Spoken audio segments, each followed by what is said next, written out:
Breaking news.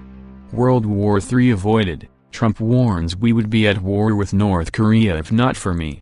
The US and North Korea would have plunged into a devastating war if it was not for Donald Trump, the US president himself has claimed. Mr. Trump said the US would be at war with North Korea if he had not stepped in and skillfully halted Kim Jong-un's nuclear ambitions, despite US intelligence leaks suggesting North Korea is still expanding its nuclear arsenal. Mr. Trump wrote on Twitter today, "Many good conversations with North Korea. It is going well.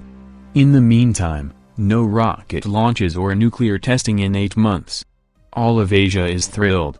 Only the opposition party, which includes the fake news, is complaining. If not for me, we would now be at war with North Korea."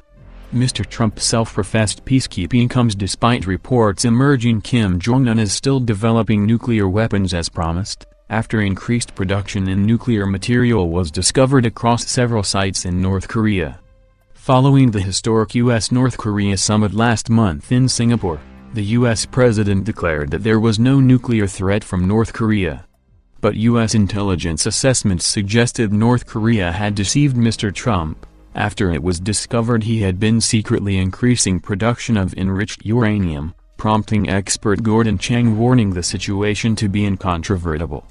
Author Gordon Chang told Fox News, "Those satellite images taken from June 21, 9 days after the summit, show that they are improving the cooling system of the Yongbyon 5 MW reactor, and that clearly is inconsistent with the notion that they want to give up their weapons. Also, this most recent report that the North Koreans are building a facility to build more parts for their solid fuel missiles, that's also inconsistent with the notion that they are going to give up their weapons. So, all of this says one of two things. Either Kim Jong-un deceived President Trump or Kim does not control the military in North Korea. Kim may want to give up his weapons but the generals may not. The light water reactor, that could be connected to a grid. But the most sensitive reactor is that 5 MW reactor, Yongbyon. That's not connected to a grid. There are no peaceful uses for the plutonium that comes out of that reactor. So, this is not a question of opinion.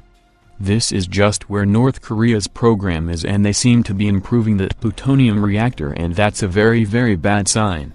Mr. Chang said that Kim Jong-un may now believe he can push President Trump around. He added, "They know the schedule of satellites going over North Korea. And, it very may well be that Kim thinks he can push President Trump around." Secretary of State Mike Pompeo will head to Pyongyang today to reach an agreement with Kim Jong-un over the country's denuclearization plan. Last weekend, a U.S. delegation met with Kim Jong-un's officials at the North and South Korean border, to discuss their next steps towards implementing the denuclearization treaty signed by North Korea and the U.S. at the June 12 summit in Singapore. The White House has expressed its positivity over U.S. and North Korea's future proceedings, but has not commented on recent U.S. intelligence leaks, which have discovered that Kim Jong-un had been actively expanding his nuclear arsenal.